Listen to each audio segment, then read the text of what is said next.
And a living kid says morning all. All right, while we're waiting for everyone else to show up, let me hit the comment that I want to talk about today. So this comes from a comment I got on a video the other day, and it says, I'm going through this now. I have guilt, question myself, I lost everything, and I'm stuck on what ifs. Basically, this is ruminating. And I would love to be able to say, you shouldn't ruminate. You know, it's just like you made it through the other side. You should be happy. But inevitably, what happens is we get stuck in this infinite do loop, as I used to like to call it, where it feels like you're just constantly reliving this whole thing and questioning yourself. What if I did this? What if I did that? Was it me? Did I make the mistake? The problem with that is it just keeps dragging you down into the pit of hell. I think part of it is, at least for me, when your whole life is chaos and that chaos comes to an end, you don't feel comfortable without adding more chaos into your life. I think that's one part of it. I know that's what I did.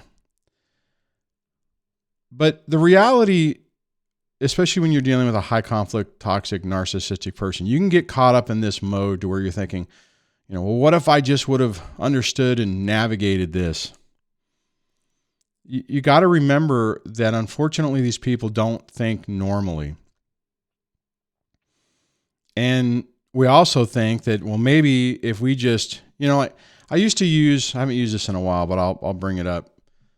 The Matrix. If you've seen I know it's starting to get dated, so maybe there's people who haven't seen it, but I think most people have seen the first Matrix movie that was released way back when.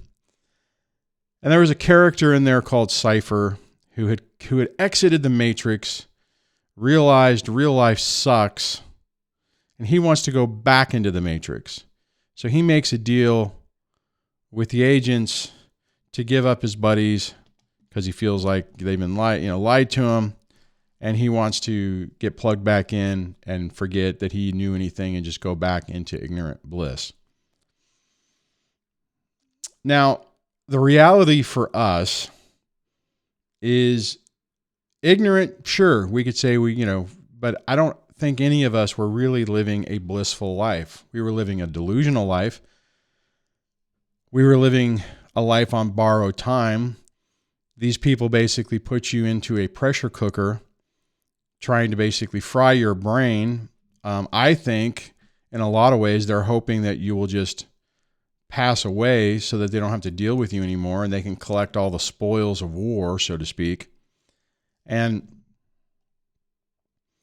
the fallacy of that what if I did something different with them, is thinking that they would change. What I don't think people understand is the outcome is going to implode on itself anyways. I did have somebody way back when say to me, you could work on this, but that's not to say the marriage, meaning you could work on the marriage, but there's no guarantee that it's not going to fall apart anyways. And that's the reality. I mean, even if you were able to help your toxic, narcissistic spouse relationship have that epiphany moment where they realize they've been living in a fantasy land and truly connect with who they are, you don't know with confidence that person is going to still be the person that wants you or the person that you would want. There was a point in time in my story where the ex, we were talking about something and I can't remember what I said, but she was like, you don't even know who I am. We married 20 years and you don't even know me. And I had this epiphany moment back then where I'm like, holy crap, I do not. This person is not the person that I have seen on this pedestal that I placed her upon all this time. It's a different person. And for a moment, I had made my peace with that. I'm like, ah, crap. Well, and this is what blew it up for me. At that moment, I was like, okay, damn it. Not the person I thought I married, but the foundation. You can see where this is going. The foundation was based on mutual love. And then as time progressed, a short amount of time, unfortunately, it became very apparent with actions and words that there was no love there. You know, I was basically a tool being used for a specific purpose, and the actions did not correlate with the words that were coming out of their mouth. So here's my point on this. So let me wrap this up and maybe be able to put it in a bow for the holiday seasons. First, if you are stuck in the what if ruminating part, understand that that's a normal process that we all unfortunately go through.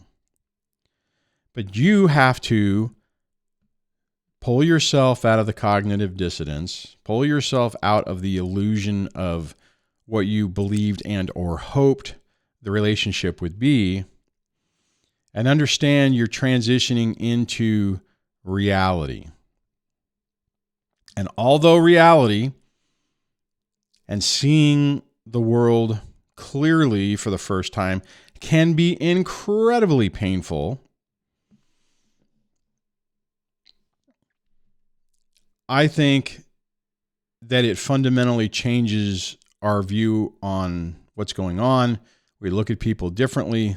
We start to build better boundaries because we understand that in the past we made excuses for people to, walk all over you. But I understand it. I mean, there were times, especially early on, I'm like, oh my God, is this really the world I want? Living with the ex. And maybe your experience will be different, but what I will say is what a key part of that helped me through that was watching the kids go through the same thing that I went through, understanding that had I stayed, I would have still been in that nightmare. You have to get away. And the reality is, I believe, because sometimes people get caught up in the whole, well, it would have been better for the kids. It would have been different